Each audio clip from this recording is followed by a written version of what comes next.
ಒಂದು ಕಂಪ್ಯೂಟರಿಂದ ಇನ್ನೊಂದು ಕಂಪ್ಯೂಟರ್ಗೆ ಮಾಹಿತಿ ಹೇಗೆ ಹೋಗುತ್ತೆ ಅಂತ ಎಂದಾದ್ರೂ ಯೋಚಿಸಿದ್ದೀರಾ? ಆ ಬಹುಶಃ ಎಲ್ರೂ ಯೋಚಿಸಿರಲ್ಲ. ಇದನ್ನೊಂದು ಅಂತಾರಾಷ್ಟ್ರೀಯ ಪತ್ರ ಕಳಿಸುವ ಹಾಗೆ ಯೋಚಿಸಿ.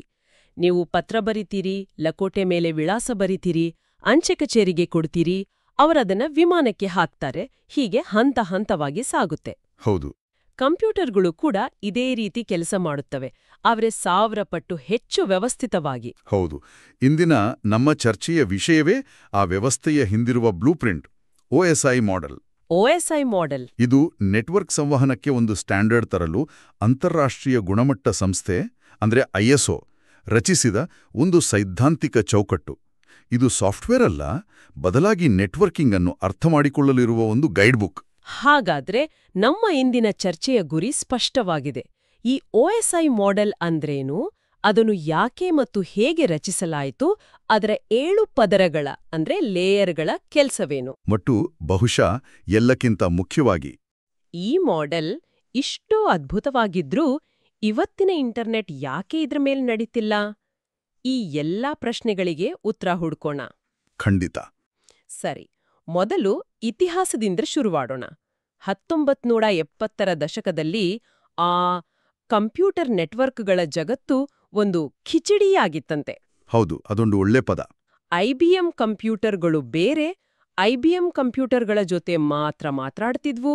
DEC ಕಂಪ್ಯೂಟರ್ಗಳು ತಮ್ಮದೇ ಆದ DC ನೆಟ್ ಭಾಷೆ ಬಳಸ್ತಿದ್ವು. ನಿಖರವಾಡಿ, ಅದೊಂದು ಟೆಕ್ನಾಲಜಿಯ ಟವರ್ ಆಫ್ ಬೇಬೆಲ್ ಸನ್ನಿವೇಶ. ಪ್ರತಿಯೊಬ್ಬರು ತಮ್ಮದೇ ಭಾಷೆಯಲ್ಲಿ ಮಾತನಾಡ್ತಿದ್ರು, ಯಾರಿಗೂ ಇನ್ನೊಬ್ಬರ ಮಾತು ಅರ್ಥ ಆಗ್ತಿರ್ಲಿಲ್ಲ. ಹೌದು. ಈ ಸಮಸ್ಯೆಗೆ ಪರಿಹಾರವಾಗಿ 1977ರಲ್ಲಿ ISO ಒಂದು ದೊಡ್ಡ ಯೋಜನೆ ಶುರು ಮಾಡಿತು. ಅದೇ ಓಪನ್ ಸಿಸ್ಟಮ್ಸ್ ಇಂಟರ್ಕನೆಕ್ಷನ್ ಅಥವಾ OSI ಮಾಡೆಲ್. ಇದರ ಮುಖ್ಯ ಉದ್ದೇಶ ಮುಕ್ತತೆ. ಅಂದ್ರೆ ಯಾವುದೇ ಕಂಪನಿಯ ಕಂಪ್ಯೂಟರ್ ಆಗಿರ್ಲಿ, ಈ ನಿಯಮಗಳನ್ನು ಪಾಲಿಸಿದ್ರೆ ಒಂದಕ್ಕೊಂದು ಮಾತನಾಡ್ಬೋದು. ಒಂದು ನಿಮಿಷ, ಈ ಇಡೀ ಪ್ರಕ್ರಿಯೆಯನ್ನು 7 ಬೇರೆ ಬೇರೆ ಲೇಯರ್ಗಳಾಗಿ ಯಾಕೆ ವಿಭಜಿಸಬೇಕು? ಇದು ಅನಾವಶ್ಯಕವಾಗಿ ಸಂಕೀರ್ಣ ಅಂತ ಅನಿಸ್ತಿಲ್ವೇ? ಒಳ್ಳೆ ಪ್ರಶ್ನೆ. ಇದು ಬೇಕೆಂದೇ ಮಾಡಿರುವ ವಿನ್ಯಾಸ. ಇದಕ್ಕೆ 4 ಮುಖ್ಯ ಕಾರಣಗಳಿವೆ. ಮೊದಲನೇದು ಮಾಡ್ಯುಲಾರಿಟಿ. ಮಾಡ್ಯುಲಾರಿಟಿ ಅಂದ್ರೆ ಪ್ರತಿಯೊಂದು ಲೇಯರ್ಗೂ ಅದರದೇ ಆದ ಜವಾಬ್ದಾರಿ ಇರುತ್ತೆ. ನೀವು ವೈಫೈ ತಂತ್ರಜ್ಞಾನವನ್ನು ಅಂದ್ರೆ ಲೇಯರ್ 1 ಮತ್ತು 2 ಅನ್ನು ಬದಲಾಯಿಸಿದ್ರೆ ನಿಮ್ಮ ಬ್ರೌಸರ್ ಅಂದ್ರೆ ಲೇಯರ್ 7 ಹೇಗೆ ಕೆಲಸ ಮಾಡುತ್ತೆ ಅಂತ ಬದಲಾಯಿಸಬೇಕಾಗಿಲ್ಲ. ಓ, ಕಾರಿನ ಟೈರ್ ಬದಲಾಯಿಸಲು ಇಡೀ ಇಂಜಿನ್ ಡಿಸೈನ್ ಬದಲಾಯಿಸಬೇಕಾಡಿಲ್ವಲ್ಲ ಹಾಗೆ? ಪರ್ಫೆಕ್ಟ್. ಎರಡನೇದು ಸ್ಟ್ಯಾಂಡರ್ಡೈಸೇಷನ್. ಇದರಿಂದ ಡೆವಲಪರ್ಗಳಿಗೆ ಸ್ಪಷ್ಟವಾದ ನಿಯಮಗಳು ಸಿಗ್ತವೆ. ಸರಿ, ಅದು ಅರ್ಥವಾಯ್ತು. ಮೂರನೇದು ಬಹುಶಃ ಎಲ್ಲರಿಗೂ ಉಪಯುಕ್ತವಾದದ್ದು ಟ್ರಬಲ್ ಶೂಟಿಂಗ್ ಅಂದ್ರೆ ದೋಷ ನಿವಾರಣೆ. ಹೌದು, ಇದು ಬಹಳ ಮುಖ್ಯ. ನೆಟ್ವರ್ಕ್ನಲ್ಲಿ ಸಮಸ್ಯೆ ಬಂದ್ರೆ ಅದು ಯಾವ ಲೇಯರ್ನಲ್ಲಿದೆ ಅಂತ ನಿಖರವಾಗಿ ಕಂಡುಹಿಡಿಯಬಹುದು. ಇಂಟರ್ನೆಟ್ ಕೆಲಸ ಮಾಡ್ತಿಲ್ಲ ಅಂದ್ರೆ ಅದು ಕೇಬಲ್ ಸಮಸ್ಯೆ ಲೇಯರ್ 1 ಅಥವಾ IP ಅಡ್ರೆಸ್ ಸಮಸ್ಯೆ ಲೇಯರ್ 3 ಅಂತ ಬೇಗ ಗೊತ್ತಾಗತ್ತೆ. ನೆಟ್ವರ್ಕ್ ಇಂಜಿನಿಯರ್ ಆಗಿ ಕೆಲಸ ಶುರು ಮಾಡಿದಾಗ ಒಂದು ಇಡೀ ಆಫೀಸ್ನ ಇಂಟರ್ನೆಟ್ ಡೌನ್ ಆಗಿತ್ತು. ಎಲ್ಲರೂ ಸಾಫ್ಟ್ವೇರ್ ಸಮಸ್ಯೆ ಅಂದ್ಕೊಂಡಿದ್ರು. ಆದ್ರೆ ನಾನು ಲೇಯರ್ 1 ನಿಂದ ಶುರು ಮಾಡಿದೆ. ಕೊನೆಗೆ ಏನ್ ಕಾರಣ? ಕ್ಲೀನಿಂಗ್ ಸಿಬ್ಬಂದಿ ವ್ಯಾಕ್ಯೂಮ್ ಮಾಡುವಾಗ ಗೋಡೆಯಿಂದ ನೆಟ್ವರ್ಕ್ ಕೇಬಲ್ ಕಿತ್ತು ಬಂದಿತ್ತು. ಅದೇ ಈ ಲೇಯರಿಂಗ್ ವಿಧಾನದ ಪವರ್. ಅದ್ಭುತ ಉದಾಹರಣೆ. ಮತ್ತು ಕೊನೆಯದಾಗಿ ಅಬ್ಸ್ಟ್ರಾಕ್ಷನ್. ಇದರ್ಥ ನೀವು ಕಾರು ಓಡಿಸುವಾಗ ಪೆಟ್ರೋಲ್ ಇಂಜಿನ್ ಒಳಗೆ ಹೇಗೆ ಸ್ಪಾರ್ಕ್ ಆಗುತ್ತೆ ಅಂತ ಯೋಚಿಸಬೇಕಾಗಿಲ್ಲ ಅಲ್ವಾ? ಇಲ್ಲ, ಖಂಡಿತ ಇಲ್ಲ. ಅದೇ ರೀತಿ ವೆಬ್ ಡೆವಲಪರ್ ಕೇಬಲ್ನಲ್ಲಿ ಹೋಗುವ ಕರೆಂಟ್ ಬಗ್ಗೆ ತಲೆ ಕೆಡಿಸ್ಕೊಡ್ಬೇಕಾಗಿಲ್ಲ. ಪ್ರತಿಯೊಬ್ಬರೂ ತಮ್ಮ ಲೇಯರ್ ಬಗ್ಗೆ ಮಾತ್ರ ಗಮನ ಹರಿಸಿದರೆ ಸಾಕು. ಸರಿ, ಈ ಲೇಯರಿಂಗ್ ವಿಧಾನದ ಹಿಂದಿನ ತರ್ಕ ಅದ್ಭುತವಾಗಿದೆ. ಹಾಗಾದ್ರೆ ಆ 7 ಲೇಯರ್ಗಳು ಯಾವುವು? ನೆನ್ಪಿಟ್ಕೊಳ್ಳಲು ಒಂದು ಸ್ಮರಣತಂತ್ರ ಅಂದ್ರೆ ನಿಮಾನಿಕ್ ಇದೆಯಂತೆ ಅಲ್ವೇ? ಖಂಡಿತ. ಮೇಲಿನಿಂದ ಕೆಳಕ್ಕೆ ನೆನ್ಪಿಡಲು ಒಂದು ಜನಪ್ರಿಯ ವಾಕ್ಯ ಇದೆ. All people seem to need data processing. All people seem to need data processing. ಹೌದು. Application, presentation, session, transport, network, data link ಮತ್ತು ಫಿಸಿಕಲ್. ಪ್ರತಿಯೊಂದು ಲೇಯರ್ನಲ್ಲಿ ಡೇಟಾದ ರೂಪವನ್ನು ಪ್ರೋಟೋಕಾಲ್ ಡೇಟಾ ಯೂನಿಟ್ ಅಂದ್ರೆ PDU ಅಂತ ಕರೀತಾರೆ. ಓಕೆ, ಶುರು ಮಾಡೋಣ. Layer 7 application layer. ಇಲ್ಲಿ PDU ಅನ್ನು ಡೇಟಾ ಅಂತ ಕರೀತಾರೆ. ನಮ್ಮ ಪತ್ರದ ಉದಾಹರಣೆಯಲ್ಲಿ ಇದು ನಾನು ಪತ್ರವನ್ನು ಬರೆಯುವ ಪ್ರಕ್ರಿಯೆ. ಅಂದ್ರೆ ನಾನು ಏನು ಹೇಳಬೇಕೆಂದು ಯೋಚಿಸಿ ಅದನ್ನು ಕಾಗದದ ಮೇಲೆ ಬರೆಯೋದು. ಹೌದು, ನಿಜ ಜೀವನದಲ್ಲಿ ಇದು ನಾವು ಬಳಸುವ ವೆಬ್ ಬ್ರೌಸರ್, ಇಮೇಲ್ ಆಪ್. ಅಥವಾ ಫೈಲ್ ಟ್ರಾನ್ಸ್ಫರ್ ಪ್ರೋಗ್ರಾಂ. ಸರಿಯಾಗಿ ಹೇಳಿದಿರಿ. ಈಗ ಲೇಯರ್ 6 ಪ್ರೆಸೆಂಟೇಷನ್ ಲೇಯರ್, ಇದರ PDU ಕೂಡ ಡೇಟಾ. ನಿಮ್ಮ ಪತ್ರದ ಉದಾಹರಣೆಯಲ್ಲಿ ಮುಂದುವರಿಯೋಣ. ನೀವು ಪತ್ರವನ್ನು ಕನ್ನಡದಲ್ಲಿ ಬರೆದಿದ್ದೀರಿ, ಆದರೆ ಸ್ವೀಕರಿಸುವವರಿಗೆ ಇಂಗ್ಲಿಷ್ ಮಾತ್ರ ಗೊತ್ತು. ಓಹ್, ಸರಿ. ಹಾಗಾಗಿ ನೀವು ನಿಮ್ಮ ಪತ್ರವನ್ನು ಒಬ್ಬ ಅನುವಾದಕನಿಗೆ ಕೊಟ್ಟು ಇಂಗ್ಲಿಷ್ಗೆ ಭಾಷಾಂತರಿಸುತ್ತೀರಿ. ಈ ಲೇಯರ್ ಅದೇ ಕೆಲಸ ಮಾಡುತ್ತದೆ. ಡೇಟಾವನ್ನು ಎರಡೂ ಕಡೆಯ ಕಂಪ್ಯೂಟರ್ಗಳಿಗೆ ಅರ್ಥವಾಗುವ ಒಂದು ಸಾಮಾನ್ಯ ಫಾರ್ಮ್ಯಾಟ್ಗೆ ಪರಿವರ್ತಿಸುತ್ತದೆ. ಡೇಟಾ ಎನ್ಕ್ರಿಪ್ಷನ್ ಅಂದ್ರೆ ಗೂಢಲಿಪೀಕರಣ ಕೂಡ ಇಲ್ಲೇ ನಡೆಯುತ್ತಾ? ಹೌದು. ಎನ್ಕ್ರಿಪ್ಷನ್ ಮತ್ತು ಕಂಪ್ರೆಷನ್ ಅಂದ್ರೆ ದೊಡ್ಡ ಫೈಲನ್ನು ಚಿಕ್ಕದಾಗಿಸುವುದು ಕೂಡ ಇಲ್ಲೇ ನಡೆಯುತ್ತದೆ. ಮುಂದೆ ಲೇಯರ್ 5 ಸೆಷನ್ ಲೇಯರ್. ಇದರ PDU ಕೂಡ ಡೇಟಾನೇ ಅಲ್ವಾ? ಹೌದು. ಇದು ನಮ್ಮ ಸಂಭಾಷಣೆಯ ನಿರ್ವಾಹಕ. ಪತ್ರ ಕಳುಹಿಸುವ ಮುನ್ನ ನೀವು ಸ್ವೀಕರಿಸುವವರಿಗೆ ಫೋನ್ ಮಾಡಿ, ನಾನು ಒಂದು ಪ್ರಮುಖ ಪತ್ರ ಕಳುಹಿಸುತ್ತಿದ್ದೇನೆ, ನೀವು ಅದನ್ನು ಸ್ವೀಕರಿಸಲು ಸಿದ್ಧರಿದ್ದೀರಾ ಅಂತ ಕೇಳಿದ ಹಾಗೆ. ಹೌದು. ಈ ಲೇಯರ್ ಎರಡು ಅಪ್ಲಿಕೇಶನ್ಸ್ಗಳ ನಡುವೆ ಒಂದು ಸೆಷನ್ ಅಥವಾ ಸಂಪರ್ಕವನ್ನು ಸ್ಥಾಪಿಸುತ್ತದೆ, ಅದನ್ನು ನಿರ್ವಹಿಸುತ್ತದೆ ಮತ್ತು ಕೆಲಸ ಮುಗಿದ ಮೇಲೆ ಅದನ್ನು ಕೊನೆಗೊಳಿಸುತ್ತದೆ. ಓಕೆ, ಇಲ್ಲಿಯವರೆಗೂ ಡೇಟಾ ತಯಾರಾಗಿದೆ. ಈಗ ನಾವು ಡೇಟಾದ ಗುಣಮಟ್ಟ ಮತ್ತು ವಿತರಣೆಯ ಬಗ್ಗೆ ಗಮನ ಹರಿಸುತ್ತೇವೆ. Layer 4 transport layer. ಇದು ಬಹಳ ಮುಖ್ಯವಾದ ಲೇಯರ್ ಅಂತ ಕೇಳಿದ್ದೀನಿ. ಖಂಡಿತ. ಇಲ್ಲಿ PDU TCP ಬಳಸಿದರೆ ಸೆಗ್ಮೆಂಟ್ ಆಗುತ್ತದೆ, UDP ಬಳಸಿದರೆ ಡೇಟಾಗ್ರಾಮ್ ಆಗುತ್ತದೆ. ಸೆಗ್ಮೆಂಟ್ ಅಥವಾ ಡೇಟಾಗ್ರಾಮ್. ನಿಮ್ಮ ಪತ್ರ ಬಹಳ ದೊಡ್ಡದಿದೆ, ಒಂದು 50 ಪುಟಗಳಷ್ಟು. ಅದನ್ನು ಒಂದೇ ಲಕೋಟೆಯಲ್ಲಿ ಕಳುಹಿಸಿದರೆ ಕಳೆದುಹೋಗುವ ಅಪಾಯವಿದೆ. ಹೌದು. ಹಾಗಾಗಿ ನೀವು ಅದನ್ನು 10 ಪುಟಗಳ 5 ಭಾಗಗಳಾಗಿ ವಿಂಗಡಿಸಿ, ಪ್ರತಿಯೊಂದಕ್ಕೂ ಭಾಗ 1ರಿಂದ 5, ಭಾಗ 25 ಅಂತ ನಂಬರ್ ಹಾಕಿ ಬೇರೆ ಬೇರೆ ಲಕೋಟೆಯಲ್ಲಿ ಕಳಿಸ್ತೀರಿ. ಓಹ್, ಹಾಗಾದರೆ ಸ್ವೀಕರಿಸಿದವರು ಅದನ್ನು ಸರಿಯಾದ ಕ್ರಮದಲ್ಲಿ ಮತ್ತೆ ಜೋಡಿಸಬಹುದು. ಇಲ್ಲಿ ನೀವು ಸೆಗ್ಮೆಂಟ್ ಮತ್ತು ಡೇಟಾಗ್ರಾಮ್ ಅಂತ ಹೇಳಿದ್ರಿ. ಅದರ ವ್ಯತ್ಯಾಸವೇನು? ಅತ್ಯುತ್ತಮ ಪ್ರಶ್ನೆ. ಇದು ರಿಜಿಸ್ಟರ್ಡ್ ಪೋಸ್ಟ್ ಮತ್ತು ಸಾಮಾನ್ಯ ಪೋಸ್ಟ್ ಕಾರ್ಡ್ ನಡುವಿನ ವ್ಯತ್ಯಾಸದ ಹಾಗೆ. TCP ಅಂದ್ರೆ ಸೆಗ್ಮೆಂಟ್ಗಳನ್ನು ಬಳಸೋ ಪ್ರೋಟೋಕಾಲ್, ಒಂದು ರಿಜಿಸ್ಟರ್ಡ್ ಪೋಸ್ಟ್ ಇದ್ದ ಹಾಗೆ. ಅಂದ್ರೆ ಅದು ಪ್ರತಿ ಭಾಗ ತಲುಪಿದ ಮೇಲೆ ಒಂದು ಸ್ವೀಕೃತಿ ಅಂದ್ರೆ ಅಕ್ನಾಲೆಜ್ಮೆಂಟ್ ಕೇಳುತ್ತದೆ, ನಿಮಗೆ ಭಾಗ 1 ತಲುಪಿತೆ ಅಂತ. ಇದರಿಂದ ಡೇಟಾ ನಷ್ಟವಾಗುವುದಿಲ್ಲ. ಓಕೆ, ಇದು ವಿಶ್ವಾಸಾರ್ಹ. ಹೌದು. ಅದೇ UDP ಡೇಟಾಗ್ರಾಮ್ಗಳನ್ನು ಬಳಸ್ತದೆ. ಅದು ಪೋಸ್ಟ್ ಕಾರ್ಡ್ ಕಳಿಸಿದ ಹಾಗೆ ವೇಗವಾಗಿ ಕಳಿಸುತ್ತೆ, ಆದರೆ ಅದು ತಲುಪಿತೋ ಇಲ್ವೋ ಗ್ಯಾರಂಟಿ ಇಲ್ಲ. ಲೈವ್ ಗೇಮಿಂಗ್ ಅಥವಾ ವಿಡಿಯೋ ಸ್ಟ್ರೀಮಿಂಗ್ನಲ್ಲಿ ವೇಗ ಮುಖ್ಯ. ಹಾಗಾಗಿ ಅಲ್ಲಿ UDP ಬಳಸ್ತಾರೆ ಅಲ್ವಾ? ನಿಖರವಾಗಿ. ಅದ್ಭುತ ಹೋಲಿಕೆ. ಈಗ ಲೇಯರ್ 3 ನೆಟ್ವರ್ಕ್ ಲೇಯರ್. ಇಲ್ಲಿ PDU ಅನ್ನು ಪ್ಯಾಕೆಟ್ ಅಂತ ಕರೀತಾರೆ. ಹೌದು.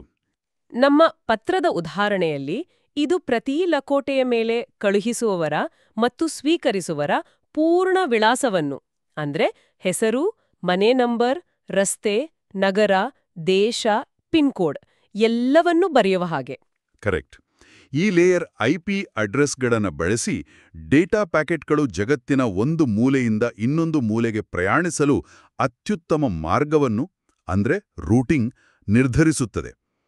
ಇಂಟರ್ನೆಟ್ನಲ್ಲಿರುವ ರೂಟರ್ಗಳು ಈ ಕೆಲಸವನ್ನ ಮಾಡುತ್ತವೆ. ಸರಿ, ಈಗ ಪತ್ರ ಸರಿಯಾದ ನಗರಕ್ಕೆ ತಲುಪಿದೆ. ಹೌದು. ಈಗ ಲೇಯರ್ 2 ಡೇಟಾ ಲಿಂಕ್ ಲೇಯರ್. ಇಲ್ಲಿ PDU ಫ್ರೇಮ್ ಆಗ್ತದೆ. ಫ್ರೇಮ್. ನಿಮ್ಮ ಪತ್ರ ಈಗ ಸ್ವೀಕರಿಸುವವರ ನಗರದ ಮುಖ್ಯ ಅಂಚೆ ಕಚೇರಿಯನ್ನು ತಲುಪಿದೆ. ಅಲ್ಲಿನ ಸ್ಥಳೀಯ ಪೋಸ್ಟ್ಮ್ಯಾನ್ ಆ ದೊಡ್ಡ ವಿಳಾಸವನ್ನು ನೋಡಿ, ಓ, ಇದು ನನ್ನ ಬೀಟ್ನಲ್ಲಿರುವ ವಿಳಾಸ ಎಂದು ಗುರುತಿಸಿ ಆ ನಿರ್ದಿಷ್ಟ ಮನೆಗೆ ತಲುಪಿಸುತ್ತಾನೆ. ಅಂದ್ರೆ ಲೋಕಲ್ ಡೆಲಿವರಿ. ಎಕ್ಸಾಕ್ಟ್ಲಿ. ಈ ಲೇಯರ್ ಒಂದೇ ಲೋಕಲ್ ನೆಟ್ವರ್ಕ್ನಲ್ಲಿರುವ, ಉದಾಹರಣೆಗೆ ನಿಮ್ಮ ಮನೆಯ ವೈಫೈ ನೆಟ್ವರ್ಕ್, 2 ಸಾಧನಗಳ ನಡುವೆ ಡೇಟಾವನ್ನು ತಲುಪಿಸುತ್ತದೆ. ಇದು ಮ್ಯಾಕ್ ಅಡ್ರೆಸ್ ಎಂಬ ಭೌತಿಕ ವಿಳಾಸವನ್ನು ಬಳಸುತ್ತದೆ. ಮತ್ತು ಕೊನೆಗೆ ತಳಪಾಯ ಲೇಯರ್ 1 ಫಿಸಿಕಲ್ ಲೇಯರ್. ಇಲ್ಲಿ PDU ಬಿಟ್ಸ್. ಬಿಟ್ಸ್ ಅಂದ್ರೆ 0 ಮತ್ತು 1. ನಮ್ಮ ಪತ್ರದ ಉದಾಹರಣೆಯಲ್ಲಿ ಇದು ಅಂಚೆ ಕಚೇರಿಯಿಂದ ನಮ್ಮ ಮನೆಗೆ ಪತ್ರವನ್ನು ತರುವ ಟ್ರಕ್, ನಗರದಿಂದ ನಗರಕ್ಕೆ ಸಾಗಿಸುವ ವಿಮಾನ, ದೇಶದಿಂದ ದೇಶಕ್ಕೆ ಸಾಗಿಸುವ ಹಡಗು. ಅಂದ್ರೆ ಭೌತಿಕವಾಗಿ ಡೇಟಾವನ್ನು ಸಾಗಿಸುವ ಮಾಧ್ಯಮ. ಹೌದು. ಕಂಪ್ಯೂಟರ್ ಜಗತ್ತಿನಲ್ಲಿ ಇದು ನೆಟ್ವರ್ಕ್ ಕೇಬಲ್ಗಳು, ಫೈಬರ್ ಆಪ್ಟಿಕ್ಸ್ ಅಥವಾ ವೈಫೈ ರೇಡಿಯೋ ತರಂಗಗಳು. ಇದು ಡೇಟಾವನ್ನು ಕೇವಲ ಎಲೆಕ್ಟ್ರಿಕಲ್ ಸಿಗ್ನಲ್ಗಳಾಗಿ, ಅಂದ್ರೆ 0 ಮತ್ತು 1ಗಳಾಗಿ ರವಾನಿಸುತ್ತದೆ. ಹೌದು. ಈ ಪತ್ರದ ಹೋಲಿಕೆ ನಿಜವಾಗಿಯೂ ಎಲ್ಲವನ್ನೂ ಸ್ಪಷ್ಟಪಡಿಸಿತು. OSI ಮಾಡೆಲ್ ಇಷ್ಟೊಂದು ತಾರ್ಕಿಕ, ಸಮಗ್ರ ಮತ್ತು ಪರಿಪೂರ್ಣವಾಗಿದ್ರೆ ಒಂದು ಪ್ರಶ್ನೆ ಕಾಡುತ್ತೆ. ಏನು? ಇವತ್ತಿನ ಇಂಟರ್ನೆಟ್ ಯಾಕೆ ಇದರ ಮೇಲೆ ನಿರ್ಮಾಣವಾಗಿಲ್ಲ? ಇಲ್ಲಿಂದ ಕಥೆ ಇನ್ನಷ್ಟು ರೋಚಕವಾಗುತ್ತೆ ಅಲ್ವಾ? ಖಂಡಿತ. ಇಲ್ಲಿ TCP/IP ಎಂಬ ಪ್ರತಿಸ್ಪರ್ಧಿ ಚಿತ್ರಕ್ಕೆ ಬರ್ತದೆ. TCP/IP ಇದನ್ನು OSI ಮಾಡೆಲ್ಗಿಂತ ಮುಂಚೆ 1970ರ ದಶಕದಲ್ಲಿ ಅಮೆರಿಕದ ರಕ್ಷಣಾ ಇಲಾಖೆಯ ಆರ್ಪಾನೆಟ್ ಯೋಜನೆಗಾಗಿ ಅಭಿವೃದ್ಧಿಪಡಿಸಲಾಗಿತ್ತು. ಇದರ ವಿಧಾನವೇ ಬೇರೆಯಾಗಿತ್ತು. OSI ಅನ್ನು ತಜ್ಞರ ಸಮಿತಿಗಳು ಸಿದ್ಧಾಂತದ ಆಧಾರದ ಮೇಲೆ, ಅಂದ್ರೆ ಹೀಗಿರ್ಬೇಕು ಎಂದು ವಿನ್ಯಾಸ ಮಾಡಿದರೆ, TCP/IP ಒಂದು ಕೆಲಸ ಮಾಡುತ್ತಿದ್ದ ಸಿಸ್ಟಮ್ನಿಂದ ಹುಟ್ಟುಕೊಂಡಿತ್ತು. ಓ, ಪ್ರಾಯೋಗಿಕವಾಗಿ ಹುಟ್ಟಿದ್ದು. ಹೌದು, ಅದು ಹೀಗಿದೆ ಎಂಬ ಪ್ರಾಯೋಗಿಕತೆಯ ಆಧಾರದ ಮೇಲೆ ರೂಪುಗೊಂಡಿತ್ತು. ಹಾಗಾದ್ರೆ ಇದೊಂದು ಕೇವಲ 2 ತಾಂತ್ರಿಕ ಮಾದರಿಗಳ ಸ್ಪರ್ಧೆಯಾಗಿರ್ಲಿಲ್ಲ, ಬದಲಾಗಿ ಒಂದು ಯುದ್ಧವೇ ಆಗಿತ್ತೆ. ಹೌದು, ಇತಿಹಾಸಕಾರರು ಇದನ್ನೇ ಪ್ರೋಟೋಕಾಲ್ ವಾರ್ಸ್ ಅಂತ ಕರೆಯುತ್ತಾರೆ. OSI ಈ ಯುದ್ಧದಲ್ಲಿ ಸೋಲಲು ಹಲವಾರು ಕಾರಣಗಳಿವೆ. ಮೊದಲನೆಯದು ಸಮಯದ ಅಭಾವ. ಬ್ಯಾಡ್ ಟೈಮಿಂಗ್. ಹೌದು, OSI ಒಂದು ಪರಿಪೂರ್ಣವಾದ ಕಾರನ್ನು ವಿನ್ಯಾಸ ಮಾಡುತ್ತಿದ್ದಾಗ TCP/IP ಈಗಾಗಲೇ ಒಂದು ಸಾಕಷ್ಟು ಉತ್ತಮವಾದ ಬೈಕನ್ನು ರಸ್ತೆಗೆ ಇಳಿಸಿ ಎಲ್ಲರಿಗೂ ಓಡಿಸಲು ಕೊಟ್ಬಿಟ್ಟಿತ್ತು. ಆಹಾ. 1980ರ ದಶಕದ ಕೊನೆಯಲ್ಲಿ OSI ಪ್ರೋಟೋಕಾಲ್ಗಳು ಸಿದ್ಧವಾಗುವಷ್ಟರಲ್ಲಿ TCP/IP ಈಗಾಗಲೇ ಅಮೆರಿಕದ ವಿಶ್ವವಿದ್ಯಾಲಯಗಳು ಮತ್ತು ಸಂಶೋಧನಾ ಕೇಂದ್ರಗಳಲ್ಲಿ ವ್ಯಾಪಕವಾಗಿ ಬಳಕೆಯಲ್ಲಿತ್ತು. ಅಂದ್ರೆ ಬರ್ಕ್ಲಿ ಯೂನಿಕ್ಸ್ ಆಪರೇಟಿಂಗ್ ಸಿಸ್ಟಮ್ನ ಭಾಗವಾಗಿ ಬಂದಿದ್ರಿಂದ ಅದು ಸುಲಭವಾಗಿ ಎಲ್ಲರಿಗೂ ಸಿಕ್ಬಿಟ್ಟಿತ್ತು. ನಿಖರವಾಗಿ. ಎರಡನೇ ಕಾರಣ ಸಂಕೀರ್ಣತೆ, ಕಾಂಪ್ಲೆಕ್ಸಿಟಿ. ಓಕೆ. OSI ಮಾಡೆಲ್ ಮತ್ತು ಅದರ ಪ್ರೋಟೋಕಾಲ್ಗಳು ತುಂಬಾ ಸಂಕೀರ್ಣ, ನಿಧಾನ ಮತ್ತು ಅಸಮರ್ಥ ಅಂತ ಪರಿಗಣಿಸಲ್ಪಟ್ಟವು. ಅದರ ಟ್ರಾನ್ಸ್ಪೋರ್ಟ್ ಲೇಯರ್ನಲ್ಲೇ 5 ಬೇರೆ ಬೇರೆ ರೀತಿಯ ಕ್ಲಾಸ್ಗಳಿದ್ವು. 5? ಹೌದು. ಇದೊಂದು ಸಮಿತಿಯಿಂದ ವಿನ್ಯಾಸಗೊಂಡಿದ್ರಿಂದ ಇದರಲ್ಲಿ ಹಲವಾರು ರಾಜಕೀಯ ಮತ್ತು ವಾಣಿಜ್ಯ ರಾಜಿ ಸೂತ್ರಗಳಿದ್ವು. ಇದು ತಾಂತ್ರಿಕ ದಕ್ಷತೆಯನ್ನ ಕಡಿಮೆ ಮಾಡಿತು. ಆದ್ರೆ ISO ಒಂದು ಅಂತಾರಾಷ್ಟ್ರೀಯ ಸಂಸ್ಥೆ. ಅವರ ಬೆಂಬಲ ಇದ್ರೆ ಅದು ಗೆಲ್ಲಬೇಕಿತ್ತಲ್ಲವೇ? ಕೇವಲ ಉಚಿತ ಮತ್ತು ಸರಳ ಎಂಬ ಕಾರಣಕ್ಕೆ ಒಂದು ಉತ್ತಮ ತಂತ್ರಜ್ಞಾನ ಸೋಲಲು ಸಾಧ್ಯವೇ? ಇದು ಬಹಳ ಮುಖ್ಯವಾದ ಪ್ರಶ್ನೆ. OSIಯ ಅನುಷ್ಠಾನ ಅಂದ್ರೆ ಅದನ್ನ ನಿಜವಾಗಿ ಕೋಡ್ ಮಾಡಿ ಪ್ರಾಡಕ್ಟ್ ಮಾಡುವುದು ತುಂಬಾ ಕಷ್ಟ ಮತ್ತು ನಿಧಾನವಾಗಿತ್ತು. ಅದೇ ಮೂರನೇ ಕಾರಣ, ಕಳಪೆ ಅನುಷ್ಠಾನ. ಬ್ಯಾಡ್ ಇಂಪ್ಲಿಮೆಂಟೇಷನ್. ಹೌದು, OSI ಆಧಾರಿತ ಉತ್ಪನ್ನಗಳು ಮಾರುಕಟ್ಟೆಗೆ ಬರುವುದೇ ತಡವಾಯಿತು. ಆದರೆ TCP/IP ನಿರಂತರವಾಗಿ ವಿಕಸನಗೊಳ್ಳುತ್ತಿತ್ತು. ಮತ್ತು ಕೊನೆಯದಾಗಿ ಒಂದು ಬಹಳ ಪ್ರಾಯೋಗಿಕ ಕಾರಣ, ವೆಚ್ಚ, ಕಾಸ್ಟ್. ದುಡ್ಡು. OSIಯ ಡಾಕ್ಯುಮೆಂಟ್ಗಳು ದುಬಾರಿಯಾಗಿದ್ದವು ಮತ್ತು ಕಾಪಿರೈಟ್ ಹೊಂದಿದ್ದವು. ಆದರೆ TCP/IPಯ RFCಗಳು ಅಂದರೆ ರಿಕ್ವೆಸ್ಟ್ ಫಾರ್ ಕಮೆಂಟ್ಸ್ ಸಂಪೂರ್ಣವಾಗಿ ಉಚಿತ ಮತ್ತು ಸಾರ್ವಜನಿಕವಾಗಿದ್ದವು. ಇದು ವಿದ್ಯಾರ್ಥಿಗಳಿಗೆ, ಸಂಶೋಧಕರಿಗೆ ಸುಲಭವಾಗಿ ಲಭ್ಯವಾಯಿತು. ಹಾಗಾದ್ರೆ TCP/IP ಪರಿಪೂರ್ಣವಾಗಿತ್ತ? ಅದರಲ್ಲಿ ಯಾವುದೇ ಕೊರತೆಗಳು ಇರಲಿಲ್ಲವೇ? ಖಂಡಿತ ಇರಲಿಲ್ಲ. ಆರಂಭದಲ್ಲಿ TCP/IPಯಲ್ಲಿ ಭದ್ರತೆಯ ಬಗ್ಗೆ ಹೆಚ್ಚು ಗಮನಹರಿಸಿರಲಿಲ್ಲ. OSIಯ ಕೆಲವು ಪ್ರೋಟೋಕಾಲ್ಗಳು, ಉದಾಹರಣೆಗೆ X.400 ಇಮೇಲ್ ವ್ಯವಸ್ಥೆ, TCP/IPಯ ಸರಳ SMTPಗಿಂತ ಹೆಚ್ಚು ವೈಶಿಷ್ಟ್ಯಗಳನ್ನು ಹೊಂದಿದ್ದವು. ಆದರೂ TCP/IP ಗೆದ್ದಿತ್ತು. ಹೌದು, ಯಾಕಂದ್ರೆ ಅಂತಿಮವಾಗಿ TCP/IP ಸರಳ, ಸುಲಭಲಭ್ಯ ಮತ್ತು ಸಾಕಷ್ಟು ಉತ್ತಮವಾಗಿತ್ತು. Good enough. ಪ್ರಾಯೋಗಿಕತೆ, ಸೈದ್ಧಾಂತಿಕ ಪರಿಪೂರ್ಣತೆಯ ವಿರುದ್ಧ ಗೆದ್ದಿತು. ಹಾಗಾದ್ರೆ ಈ ಎಲ್ಲದರ ಅರ್ಥವೇನು? OSI ಮಾಡೆಲ್ ಅಂದ್ರೆ ಆಗದೆ ಹೋದ ಇಂಟರ್ನೆಟ್, ಸೋತು ಹೋದ ತಂತ್ರಜ್ಞಾನವೇ? ಖಂಡಿತ ಇಲ್ಲ. ಅದರ ಪ್ರಾಯೋಗಿಕ ಅಳವಡಿಕೆ ಸೋತರೂ ಒಂದು ಪರಿಕಲ್ಪನೆಯಾಗಿ ಅದು ಇಂದಿಗೂ ಅತ್ಯಂತ ಯಶಸ್ವಿ. ಹೇಗೆ? ಇದು ನೆಟ್ವರ್ಕ್ಗಳನ್ನ ಕಲಿಸಲು, ಅರ್ಥಮಾಡಿಕೊಳ್ಳಲು ಮತ್ತು ದೋಷ ನಿವಾರಣೆಗೆ ಅತ್ಯಗತ್ಯವಾದ ಸೈದ್ಧಾಂತಿಕ ಸಾಧನವಾಗಿದೆ. ಇಂದಿಗೂ ನೆಟ್ವರ್ಕ್ ಇಂಜಿನಿಯರ್ಗಳು ಇದು ಲೇಯರ್ 3 ಸಮಸ್ಯೆ ಅಥವಾ ಲೇಯರ್ 2ನಲ್ಲಿ ಪ್ಯಾಕೆಟ್ ಡ್ರಾಪ್ ಆಗ್ತಿದೆ ಎಂದು ಮಾತನಾಡುವಾಗ ಅವರು OSIಯ ಭಾಷೆಯಲ್ಲೇ ಮಾತನಾಡ್ತಾರೆ. ನಿಖರವಾಗಿ. ಇದು ನಮ್ಗೆಲ್ಲರಿಗೂ ಒಂದು ಸಾಮಾನ್ಯ ಭಾಷೆಯನ್ನು ನೀಡಿದೆ. ಹಾಗಾಗಿ ಇಂಟರ್ನೆಟ್ TCP/IP ಮೇಲೆ ನಡೀತಿದ್ರು ನಾವದನ್ನ ಅರ್ಥ ಮಾಡ್ಕೊಳ್ಳೋದು OSI ಮೂಲಕವೇ. ನಿಖರವಾಗಿ. ಕೇಳುಗರಿಗೆ ಒಂದು ಅಂತಿಮ ಚಿಂತನೆ ಹೇಳಿ. ನಾವು OSI ಮಾಡೆಲ್ನ 7 ಲೇಯರ್ಗಳ ಬಗ್ಗೆ ಮಾತನಾಡಿದೆವು. ಅದೇ ತಂತ್ರಜ್ಞಾನ ವಲಯದಲ್ಲಿ ತಮಾಷೆಗೆ ಲೇಯರ್ 8 ಎಂಬ ಪದವನ್ನು ಬಳಸ್ತಾರೆ. ಲೇಯರ್ 8 ಅದ್ಯಾವುದು? ಅದುವೇ ಬಳಕೆದಾರ, ಯೂಸರ್. ಓ. ಎಷ್ಟೇ ಪರಿಪೂರ್ಣವಾಗಿ ನೆಟ್ವರ್ಕ್ ವಿನ್ಯಾಸಗೊಳಿಸಿದ್ರೂ ಅಂತಿಮವಾಗಿ ಕೀಬೋರ್ಡ್ ಬಳಸುವ ವ್ಯಕ್ತಿಯಿಂದ ಸಮಸ್ಯೆಗಳು ಉದ್ಭವಿಸಬಹುದು. ಇದು ಒಂದು ಆಳವಾದ ಪ್ರಶ್ನೆಯನ್ನು ಹುಟ್ಟುಹಾಕುತ್ತದೆ. ತಂತ್ರಜ್ಞಾನ ನಮ್ಮ ಜೀವನದೊಂದಿಗೆ ಹೆಚ್ಚು ಬೆಸೆದುಕೊಳ್ಳುತ್ತಿರುವ ಈ ದಿನಗಳಲ್ಲಿ ನಾವು ಈ ಲೇಯರ್ 8ಗಾಗಿ ಹೇಗೆ ವಿನ್ಯಾಸ ಮಾಡಬೇಕು? ಮಾನವ ಅಂಶವನ್ನು ಕೇವಲ ದೋಷದ ಮೂಲವಾಗಿ ನೋಡದೆ ಈ ಎಲ್ಲಾ ಸಂಕೀರ್ಣ ವ್ಯವಸ್ಥೆಗಳ ಅಂತಿಮ ಉದ್ದೇಶವೆಂದು ಪರಿಗಣಿಸುವುದು ಹೇಗೆ?